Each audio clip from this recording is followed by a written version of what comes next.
ঠিকই শুকনো শুকনো বলে কথা শোনা, অথচ কোনোদিন তো একটু বললেন না যে তুমি শুকনো, তুমি একটু ঘুমা, আমি কাম করতেছি। খোসা মারার তোর জায়গা পাই নাই, একটা আছে খোসা, এই জন্যই সারাক্ষণ খালি খোসা মারতে থাকে। কথাই আছে সতীনের আছে কি চুলা মারো লাথি। ও চাচি কেমন আছো তোমরা? এ ময়না, তো শরীর তো এখনো বিয়ে টিয়ের পর ঠিক হইল না। তুই কি সারা জীবন এরমের হুক না থাকবি? খাওয়া দাওয়া একটু ভালো মন্দ কর, শ্বশুর বাড়ি গেছে হ্যাঁ একটু বেশি বেশি খা।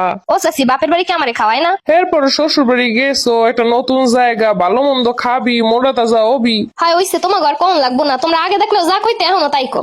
আমি যে চিকন এলে তোমার ঘর চিন্তা করানো লাগবো না। চিকন কি সাথে হয়েছে তোমাকে কথা শুনতে চিকন হয়ে গেছে, খাইলেও মোটই না। দূর সারা জীবনে চিকন শুনিয়ে শেষ হয়ে যাবো। এ ময়না, তুই এলি কবে?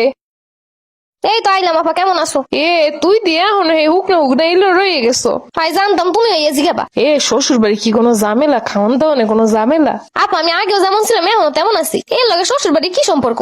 এরপর মানুষে বিয়ে হইলে মোটা তাজা হয়ে যায়। এ আমগো দেখ শুকনা আসলাম ঠিকই, কিন্তু বিয়ের পর যে যেই মোটা ওই